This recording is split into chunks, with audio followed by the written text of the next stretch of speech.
أشهد أن لا إله إلا الله وحده لا شريك له وأشهد أن محمدا عبده ورسوله أما بعد فأعوذ بالله من الشيطان الرجيم بسم الله الرحمن الرحيم الحمد لله رب العالمين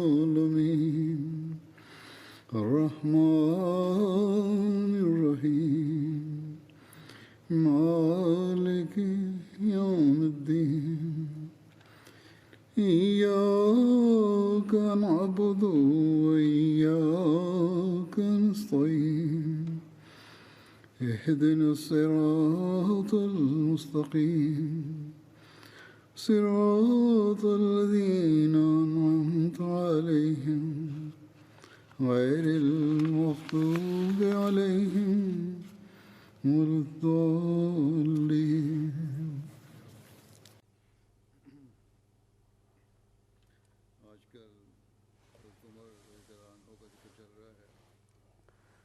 През тези дни за Хазрат Умар разияллаху анху разказах. И днес също ще разказвам. Муслим Мауд разияллаху анху каза, в традиция пише за Умар, когато той за думите на пророк Сасран каза, че да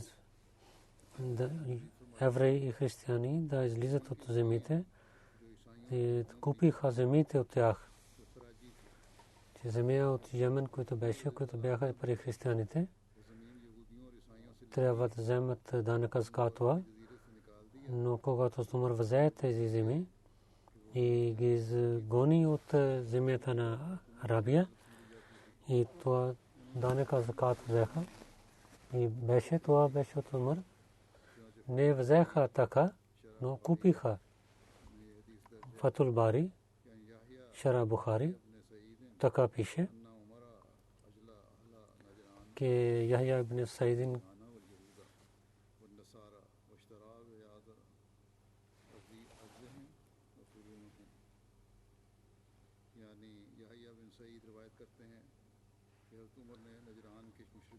Яхя бин Саид каза, че Хазрат Умар когато изгони на евреите и християните от Арабия, взе техните земи, но ги купи. Това не беше уши. Някой мусулманин беше владетел. Нямаше въпрос да купят тези земи от евреите. И както те победиха тази земя, но Умар разияллаху анху, казвайки, че държавата има власт, не взе тези земи, но купи от тях. Може би някой каза, че това не е храджи ни ушри, може би на другата вид има тази земя, но това не е проблем. Той не знае за шрият, ислямската шрия, ушри и храджи, няма друга земя в исляма. Освен това, че няма никой един владетел на тази земя. Затова евреите и християните и земите на хората на Наджран или бяха храджи, под данъка закат беше, и тези земи бяха под данъка закат или ушри. Но в двата вида и каза, че владетели, които са онези, които имат тази земя, и затова Хазрат Умар купи тези земи от тях.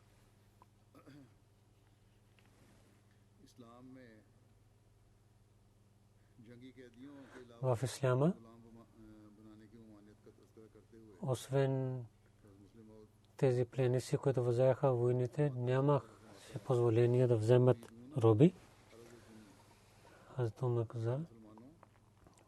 каза, че Бог каза, о мусулманите,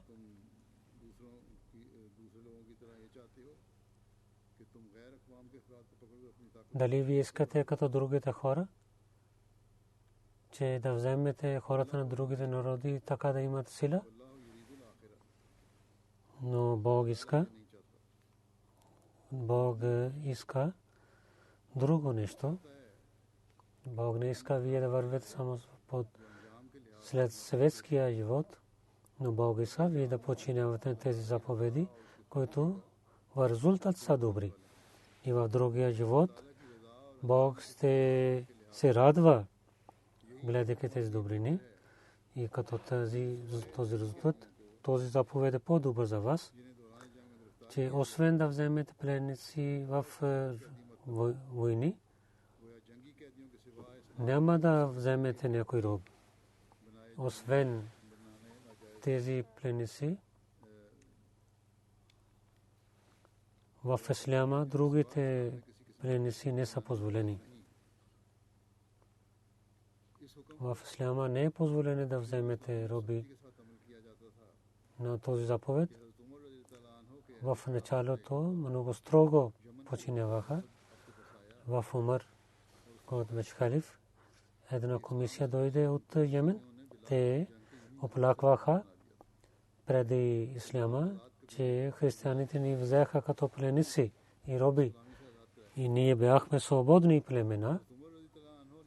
Нека ние да сега да бъдем свободни. А Умар разилата таала каза, това е преди исляма. Но аз ще питам хората, ако вие кажете истината, казахте, тогава ще бъдете свободни. Но освен това, муслим Мауд каза, сега гледате на Европа. Това беше учението на исляма. Аз Умар така подчинява тези заповеди на исляма или даде спокойствие на тези племена. Но какво става в Европа? Европа с търговията си в началото на 19 века те взеха роби. Няма съмнение, че има робство в началото на исляма.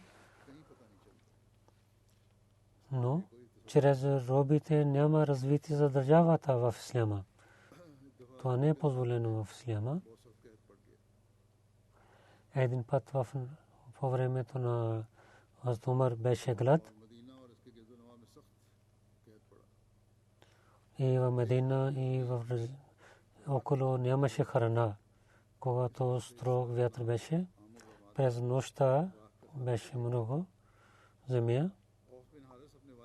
И така казаха, дадоха дума, че тази година казаха като пепел. Заради земята стана като пепел, защото нямаше дъжд. 9 месеца така стана. Хазам бин Хишам от баща си каза, те 18 хиджри, когато хора се върнаха от хаджлък, те имаха много трудности. В държавата имаше глад. Умираха животни, хората умираха чрез глада.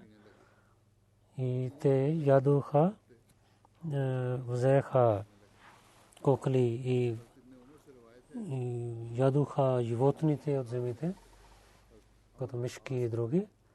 Хазрат Умар бин Хаттаб към Хазрат Амр бин Ас пише писмо на Мухаммад. Това писмо беше в името на Бога.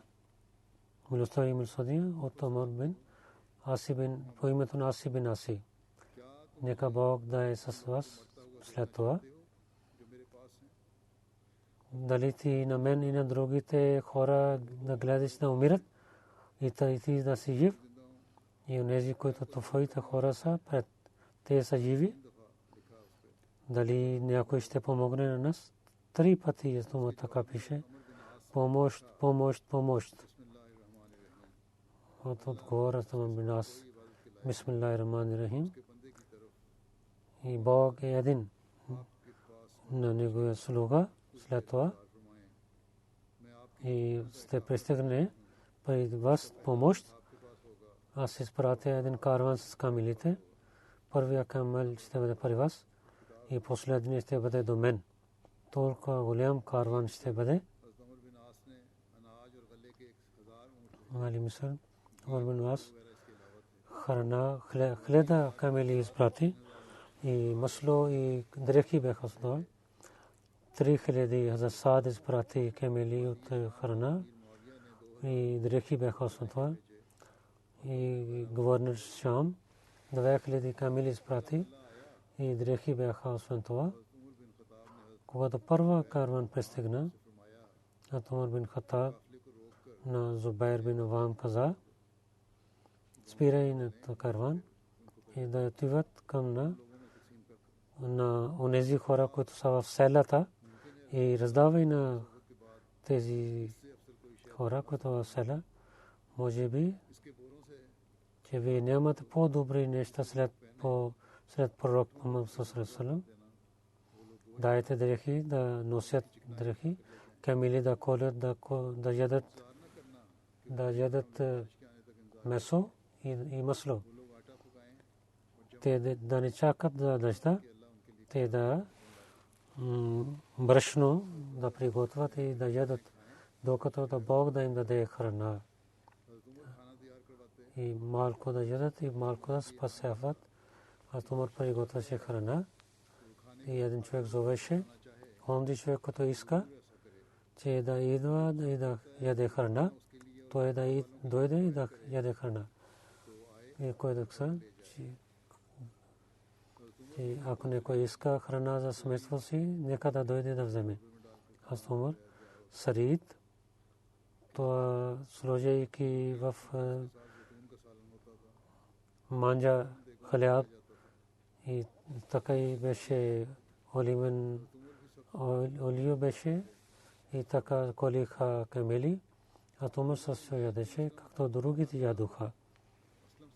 Абдулла бин Зайд бин Аслам от дядо си, от Аслам каза, че Умар постоянно постеше в Аму Рамада, от Шам до вечер докараха храна, който с олио с олив приготвяха тази хляб. Те дадоха най-хубаво месо на Умар. Там имаха месо. Аз Умар пита, къде дойде? Казаха, че Амирул Муминин. Те са тези камели, които днес колихме. Стомусакса, уяс. И аз не съм добър владетел.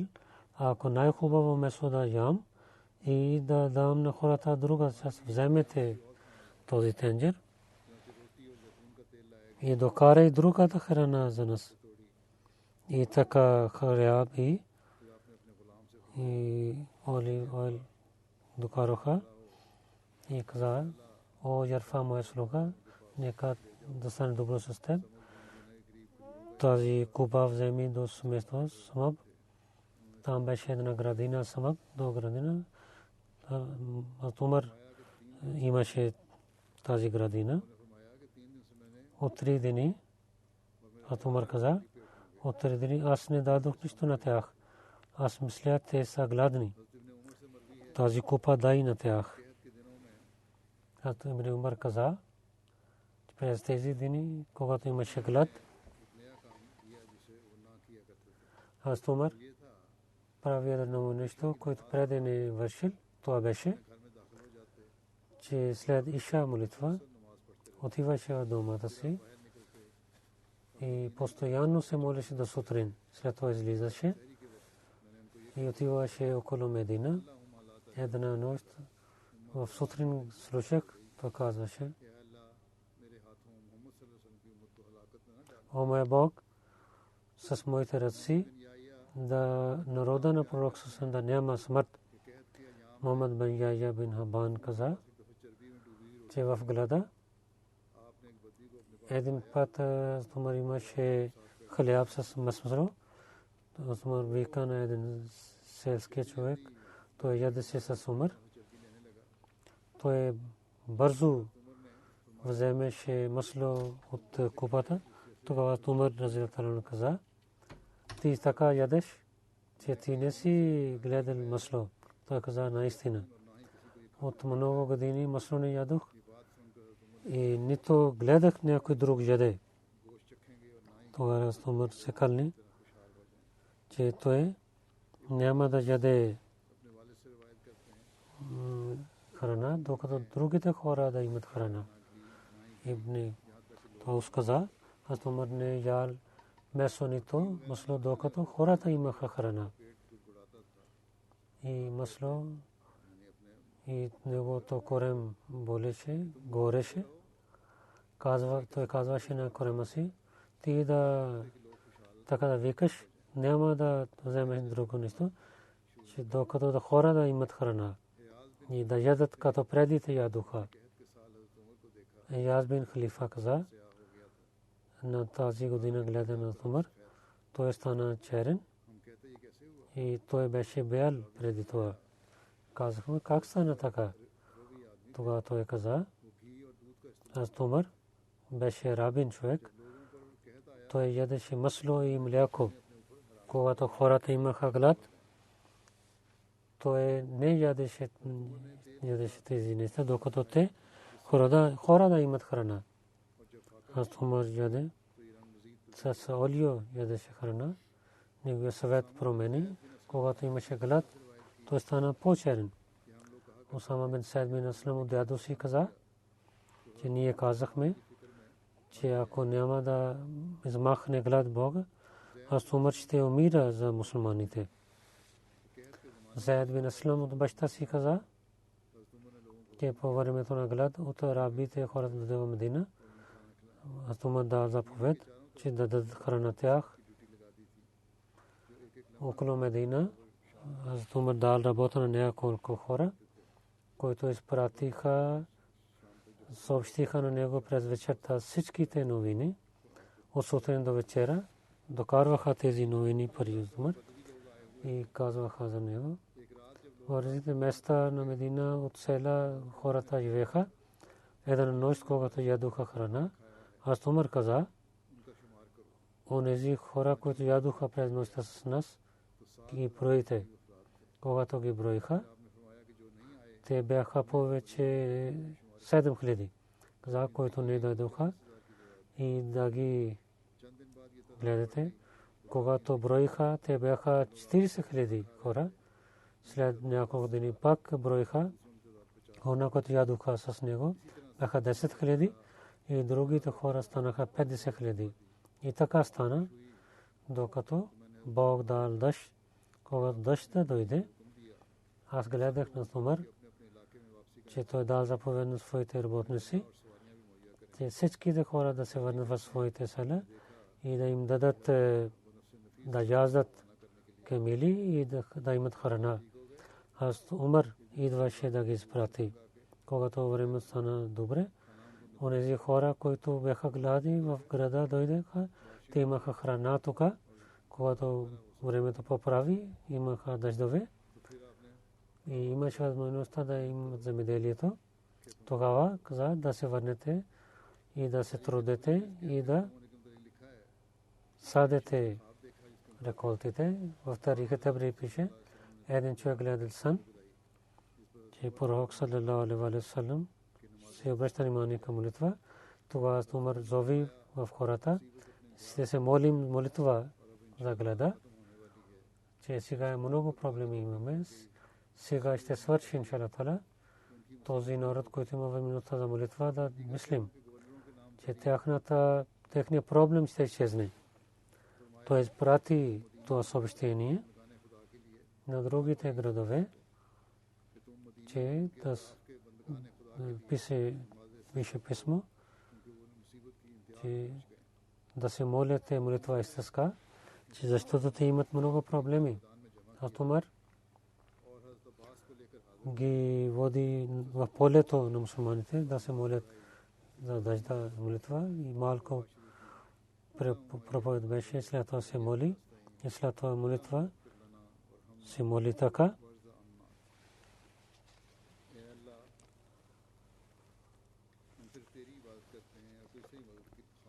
О, нашия Бог, ние се служим пред Теб и търсим помощта от Теб. О Бога, прощавай на нас и да бъдеш милостив с нас и да се радвай с нас. Той не пристигна до дома си, че в полето толкова дъжд дойде, стана вода. И Умар се моли така, че о моя Бог, на Твоя пророк Мухаммад Мустафа саллалаху алейхи ва саллям, по времето, когато ние имахме глад, ние се молихме за Твоя пророк и Ти даваше дъжд на нас. Днес казваме на чичо на пророк, че да премахне този глад от нас и дай дъжд на нас. И хората не отидоха на мястото си, че дъжда започва. Абдулла бин Ибрахим в джамията Набви казват, той сложеше там чашфите. Първо хората се молиха без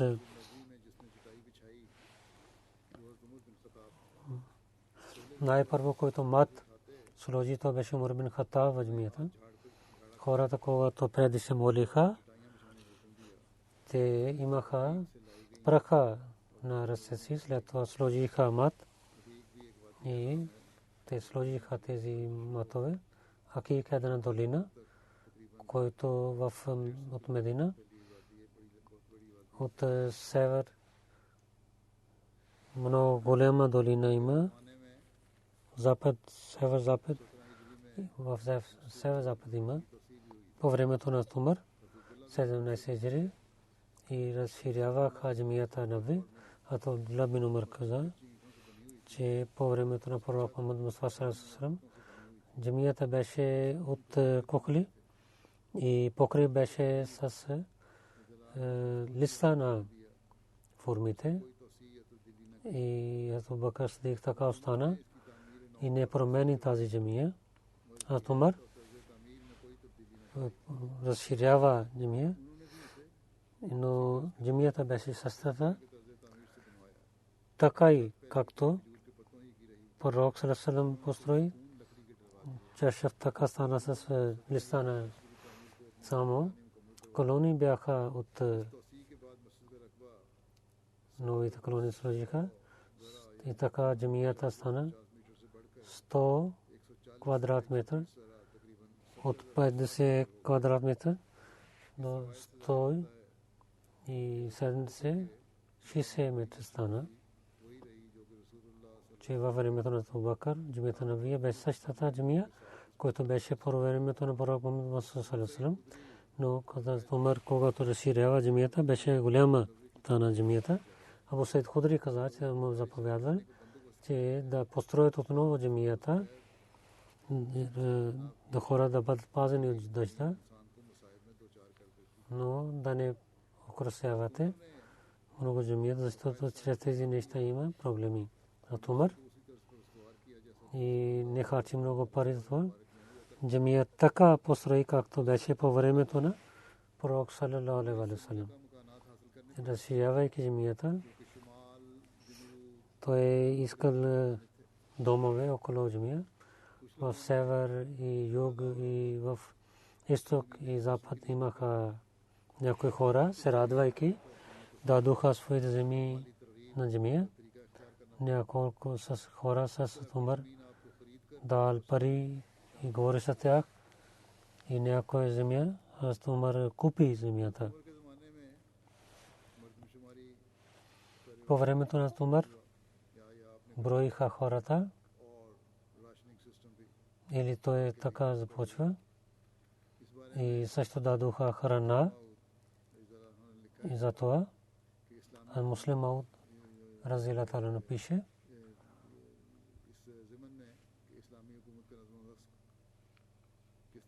че ислямска държава как имаше система и какви промени имаха, какви нови неща имаха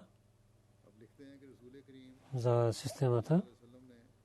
Пише пророк саллалаху алейхи ва саллям, идвайки Мадина, първа работа върши.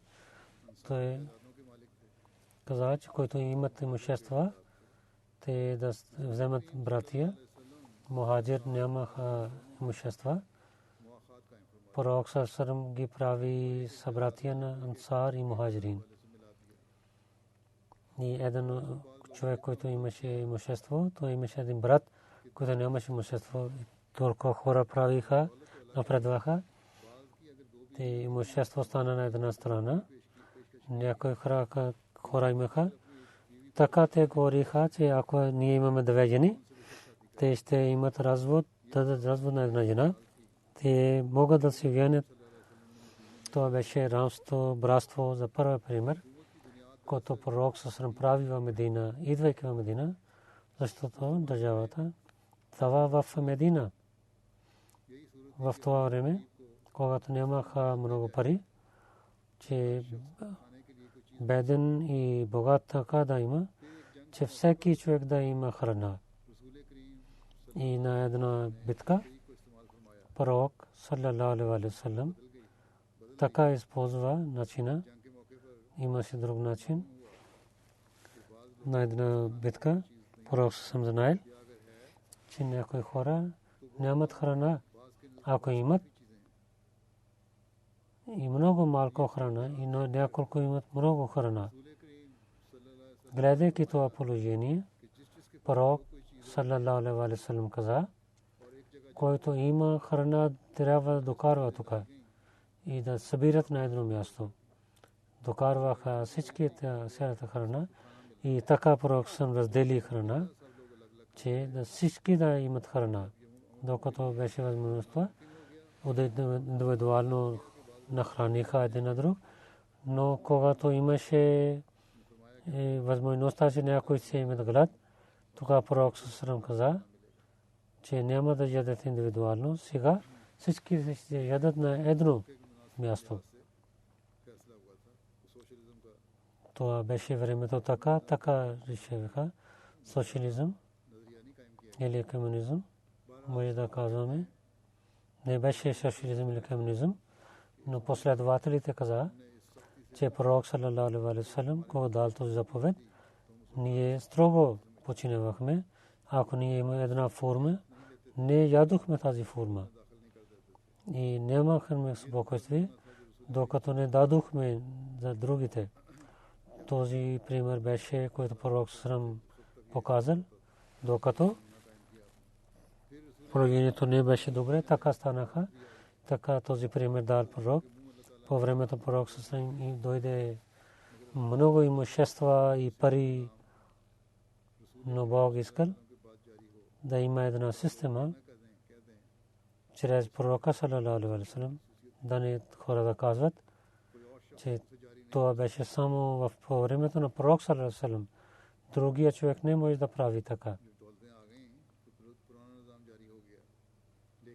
Когато имущества дойдоха, имаше първата система, но пак Бог искал да използват в друго време. Как? Муслиман пише тук, чрез пророка съм дал един пример. На друго място в Медина ансарите дадоха своите имущества на приселваните хора. Мухаджирин каза, че няма да вземем тези земи без пари. Ние ще работим на тези земи, на ваша част ще ви дадем. Но така мухаджирин искаха, ансар дадоха своите имущества. Така държава да даде храна, един човек да не вземе. Така няма обвинение към държавата, че държавата е дал храна и другия човек може да вземе или да не желае. Така и ансарите казаха и мухаджирин взеха.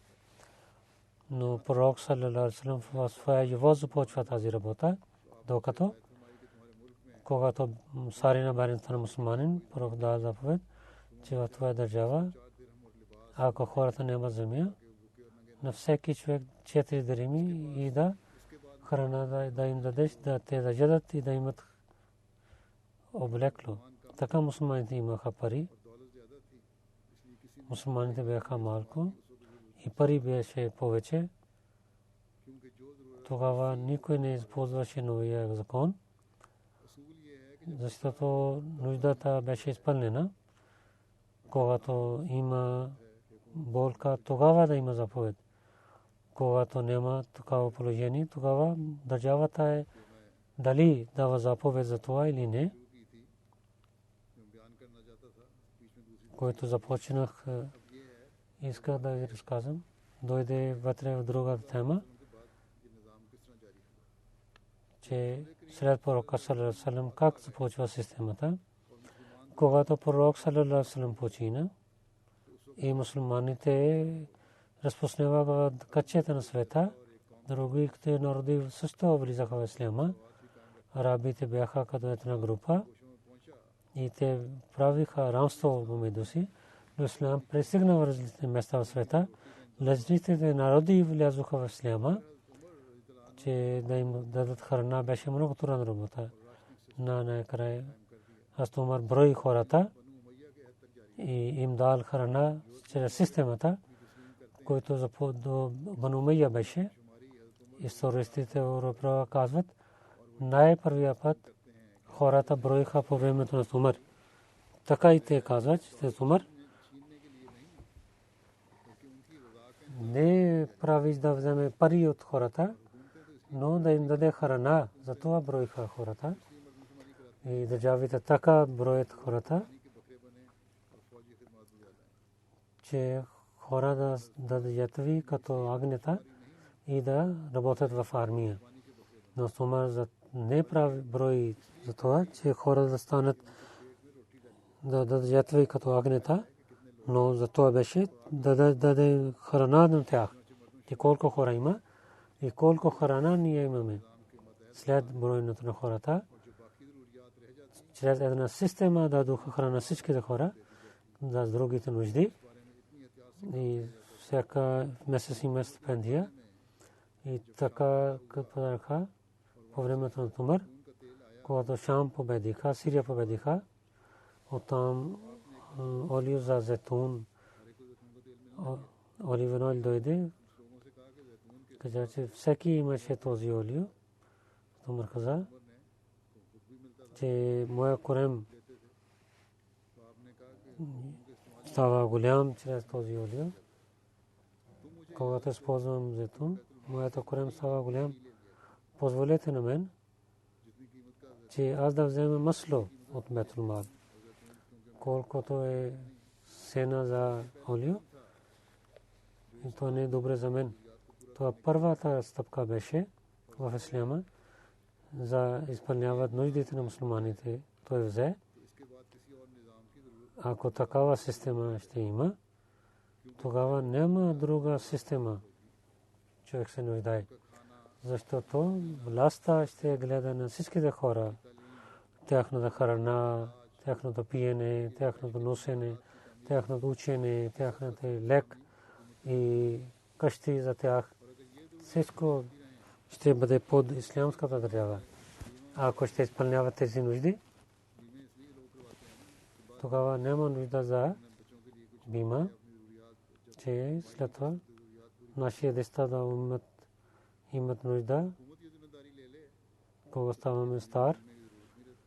Ако държава ще вземе това, тогава няма нужда. Но другите хора казаха, това както Саре иска, дали иска да даде, и ако не иска да не даде. И мусулманите нямаха власт, тези хора пак се върнаха към работата на Кесра Кисра.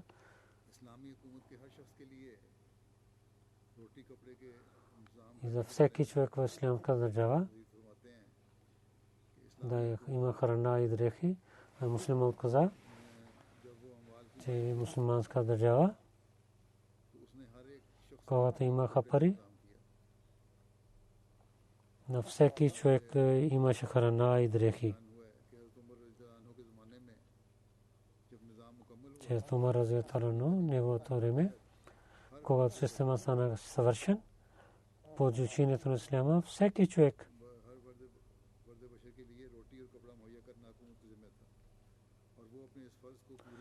имаше храна и дрехи от държавата и държавата изпълняваше своята работа.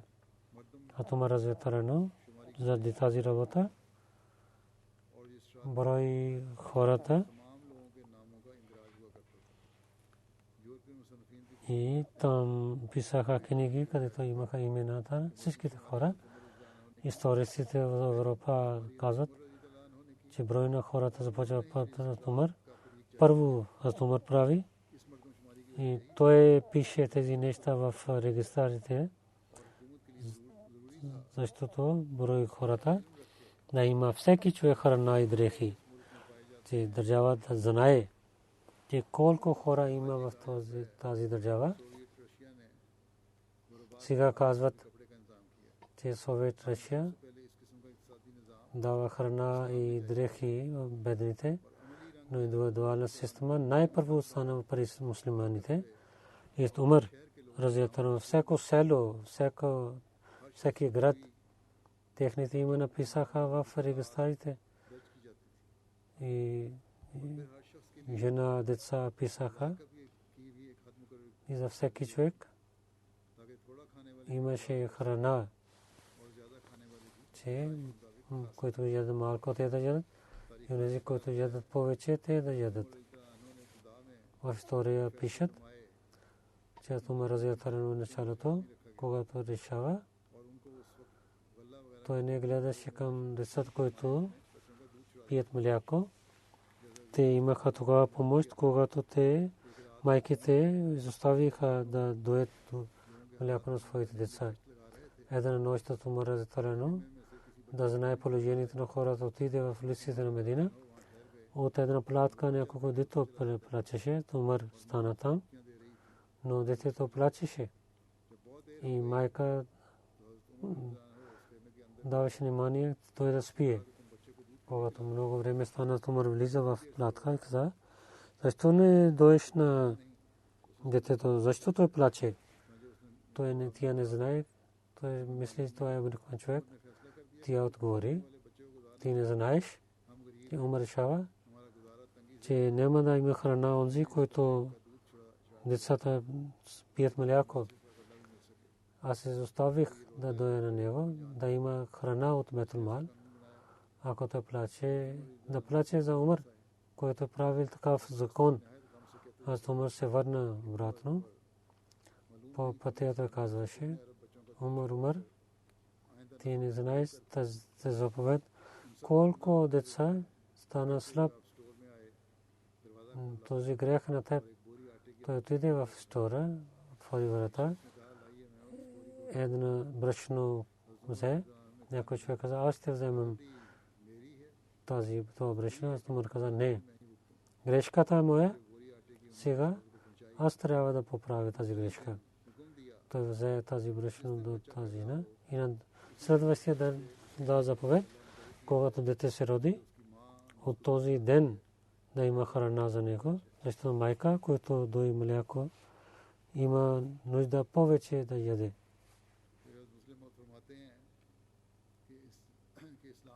След това муслима отказа, че това е исляма, където има право за държавата, храна за всеки човек в исляма и живеене, и дрехите са за пари властта. Ислам най-първо дал този заповед. Другите държави вземат пример това, но не като съвършен вид. Дават пенсии, стипендия, но в млад и стара държавата дава. Това не беше преди исляма в някаква религия. Държавите броят хората да вземат такс и да знаят за армия колко млади момчета ще вземат. Но в исляма най-първо, когато по времето на Умар броиха хората, това беше, че да всички за хора да имат храна, а не за това да вземат такс, да знаят или да знаят, че когато има нужда, колко млади момчета има за армия. Това броене беше само това, че всеки човек да има храна и дрехи. Няма съмнение в това. че едно броене стана в времето на пророк саллаллаху алейхи ва саллям, но тогава мусулманите нямаха власт. Това беше само колко мусулмани има. Това броене най-първо стана. Това стана в времето на Умар. За това броиха, че всеки човек има храна и дрехи. Колко е важно това нещо, че да има мир, става мир чрез това в света. Само да казва, че дайте моба и ще гледаме. Всеки човек не дава така моба. Да вземете моби и така да гледате. Затова Ислам дал този заповед, че храна и дрехи са задължението на властта и всеки човек да вземе, дали той е богат или беден. Ако той дава на другите, всеки да знае, че той е от държавата, когато бедните, богатите ще вземат. Ако те са много боязливи хора, те ще раздават на бедните. По времето на Умар и държавите разделиха в региони и в 8 региони разделиха, че улеснява системата за властта. Първо Мека, второ Медина, трето Сирия, четвърто Джазира, пето Басра, шесто Куфа, седмо Мисър, Египет, 8 Фалестин. След това Шура, комисията за съвет. В комисията Шура тези две групи мухаджирин и ансар, техните членове се събираха. Ансари бяха за 8 хиляди племена.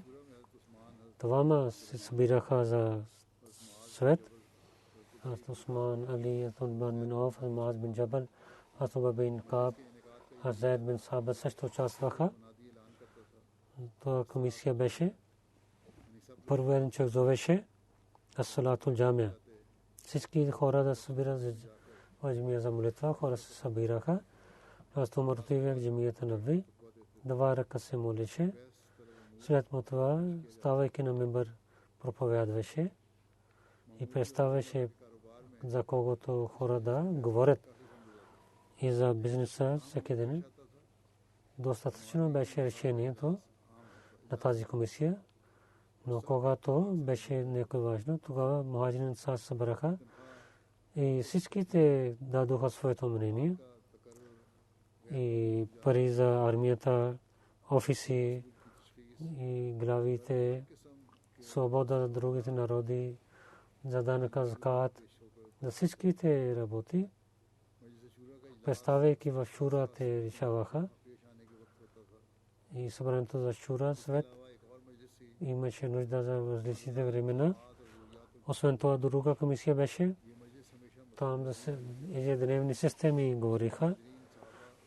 Това комисия беше винаги в джамията Наби. Само мухаджирин участваха в това. За региони всеки ден, който имаха новини, аз Умар разказваше в тази комисия. И ако имаше да говори, тогава вземеше свет от хората. За комисия за съвет, другите обикновените хора също говориха за тези неща. И говорени бяха от решение на обикновените хора. Понякога ги броиха и избираха. Куфа, Басра и Шам, когато главните хора избираха. Аз Умар изпрати заповед, че както решават, да избират един човек, който пари тях е най-хубавият човек, е добър човек, истински човек, за работа, за да събират парите. Как Умар даваше заповед да пише за големите работи, дадоха работа чрез Шура, където всичките членове решаваха. Така избираха хората, на когото всичките решават. Понякога регион, владетел дадоха заповед, че който най-добрия, избирайки това, да изпратят имена.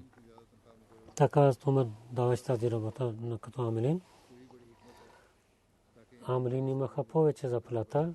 Това е един много добър, че с истина да работят, да вършат своята работа. Да нямат алчността. Умар даваше заповед да помнете. Аз не ви изпратих като строги хора, но ви изпратя като имам, че хора да вървят след вас. Изпълнявате правата на мусулманите. Да изпълнявате правата на мусулманите, да не ги наказвате и те да станат унижени, да не им наказвате. Изпълнявате техните права, да не хвалите на някой човек, че той да има проблеми. Вашите врати да бъдат отворени, че богати да не ядат бедните,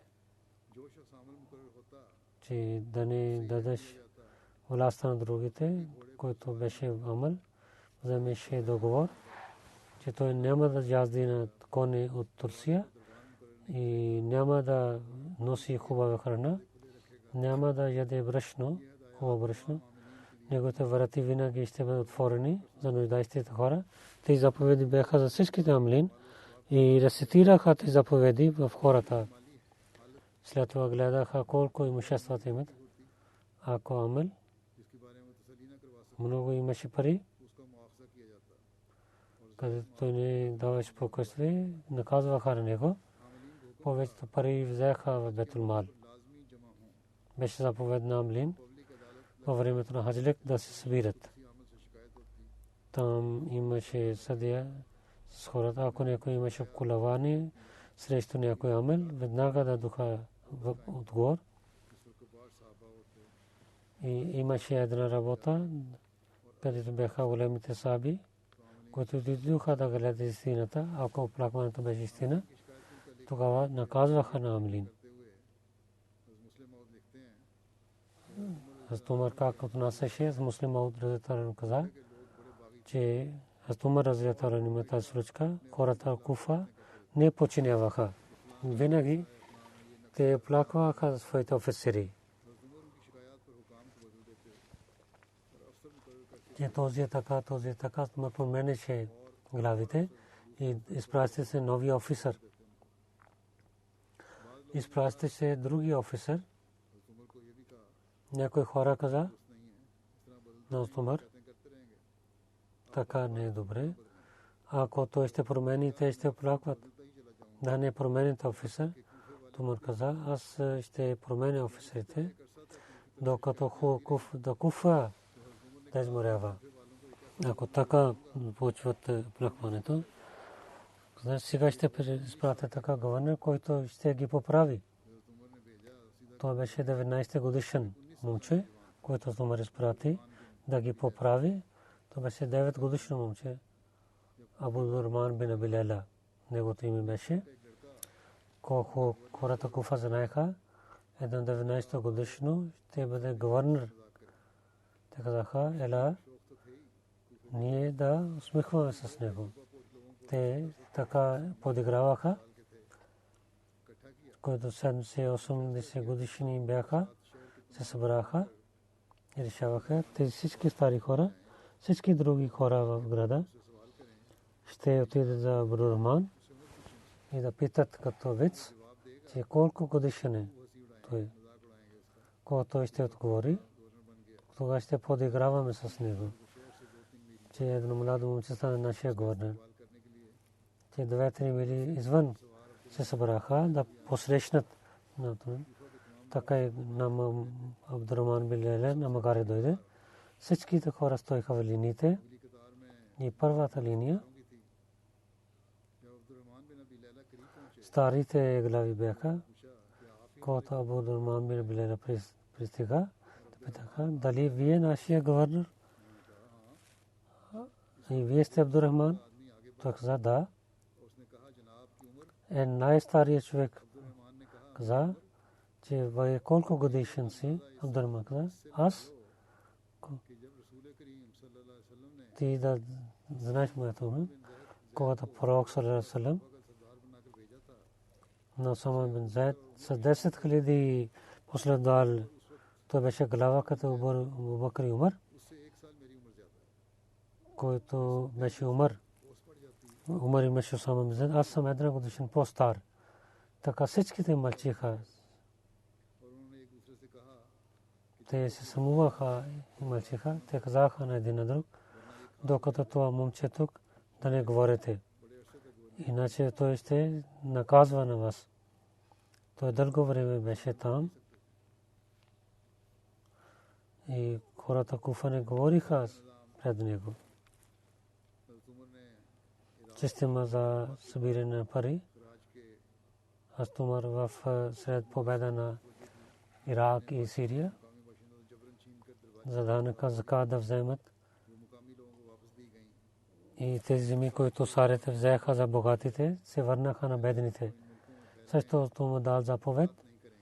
Ахли Араб, който разпространяваха тези земи, те няма да земеделци правят земеделци, арабите. Те няма да използват земите като земеделието. Имаше полза. Те хората, които имаха опит, местните хора, арабите, не знаеха тези неща. Всеки имат своя начин за земеделието. Че другите хора няма да правят земеделието. Местните хора ще садят реколтите. Храч първо взеха с сила. Аз Умар дал заповеди за новите за данъка закат. С мекоста кра имаха нови промени. Много помогнаха на бедните земи от другите религии, че с истинския начин, добър начин отнасяха към християните. Взеха съвет от тях и дадоха уважение на техния съвет. За развитие, за земеделието, каза, че тази земя, който ще сади руката, в 3 години той ще вземе тези земи. И системата за раздаване вода правиха. Така земеделието стане по-добър. Тези няколко работи брой от Умар. Следващия пак ще казвам за Умар разлитала анху. Едно съобщение искам да зовя това, че Ахмадия енциклопедия правиха, който днес ще започва. Система Архайв Ресърч Център правиха енциклопедия. Преди малко време те започваха тази работа с благословението на Бога. Този вебсайт за хората ще излъчва днес. www.ahmadiyyapedia.org ahmadiyyapedia.org. Там ще има неща, където търсите. Там много ясна работа. Книги от джамате за хората, за вярвания и основни информации има. И вебсайт и има другите книги, че повече да четат от другите начини. Тези линкове ще има, че другите вебсайт хората да посещават. Всичките списания да гледат в света. Хората от джамата имат много информация. MDpedia има едно option contribute, където те своята информация да дадат, а не само да дадат. Те ще дадат на системата. След това, гледайки на това, те ще сложат на вебсайта. Така този вебсайт ще стане един проект и даде полза на всеки Ахмади. Ще даде. ако някой има информация, тогава той ще има връзка за Амдипедия. Тогава тези хора ще дадат тези информации на вебсайта. Казват, тази информация ще имат от истината, но ако някой човек има такива свидетели, които са срещу тези информации, да дадете информация, че след това гледайки истинските неща да публикуват, за приготвят този вебсайт, техникал неща, Централ Шоба IT върши тази работа и с много труд Шоба IT прави. И волонтери също работиха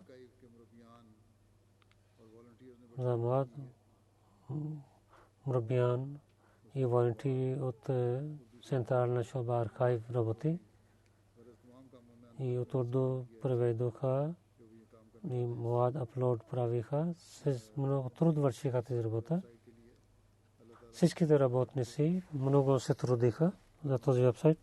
Нека Бог да награди на всички тях. И след молитвата аз ще излъчвам този вебсайт.